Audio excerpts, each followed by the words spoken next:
ایک شخص نے بازار میں دیکھا کہ ایک شخص اپنا غلام بیچ رہا ہے اور یہ آواز بھی لگا رہا ہے کہ یہ بہت اچھا غلام ہے، اس کے اندر اس کے علاوہ کوئی اور عیب نہیں ہے کہ یہ کبھی کبھی چغلی کھاتا ہے۔ کسی شخص نے یہ آواز سنی، اس نے سوچا کہ اس میں تو کوئی عیب نہیں ہے اور چغلی کھانا تو عام سی بات ہے، اس میں کیا خرابی ہے، اس غلام کو خرید لینا چاہیے۔ چنانچہ اس نے سودا کر کے وہ غلام خرید لیا اور اپنے گھر لے آیا۔ کچھ عرصے تک تو وہ غلام ٹھیک ٹھاک کام کرتا رہا۔ اس کے بعد اس نے اپنا رنگ دکھانا شروع کیا۔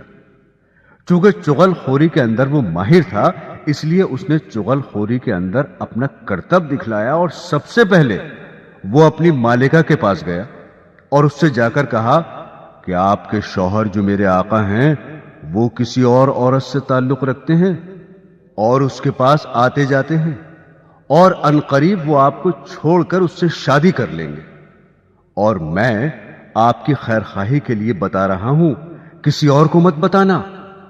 یہ باتیں سن کر وہ بیوی بہت گھبرائی اور پریشان ہوئی۔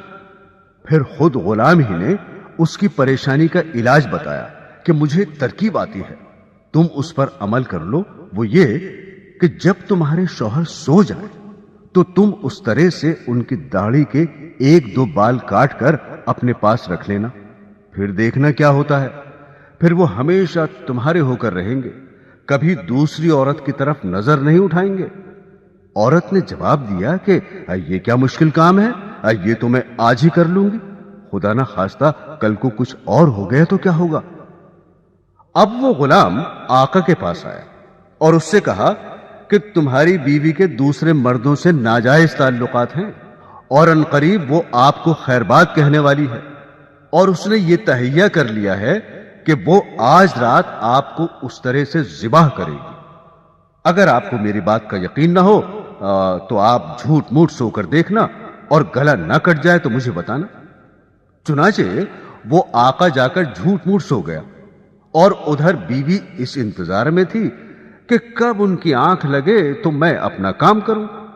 میاں کو نیند کہاں آتی، اس لیے اس نے مصنوعی خراٹے لینا شروع کر دیے۔ اب تو بیوی کو یقین ہو گیا کہ میاں صاحب کو نیند آ گئی، فوراً اس طرح لے کر پہنچی، اور ابھی ہلکا سا اس طرح گلے پر رکھا ہی تھا کہ آقا نے فوراً آنکھ کھول دی اور بیوی کو پکڑ کر کہا، اچھا تو تم مجھے ذبح کرنا چاہ رہی تھی۔ غصہ تو پہلے ہی آ رہا تھا، اس آقا نے اس طرح سے بیوی کو ذبح کر دیا۔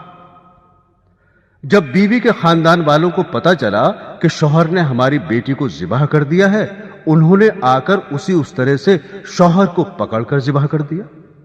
اب شوہر کے خاندان والے بھی آ گئے اور دونوں خاندانوں میں خوب جھگڑا ہوا اور 20 لاشیں گر گئیں۔ تو محترم سامعین، آپ نے دیکھا کہ اس غلام نے ذرا سی چغلی سے کس طرح سے دونوں خاندانوں کو تباہ کر دیا۔ اسی لیے اس چغلی کو شریعت نے حرام قرار دیا ہے۔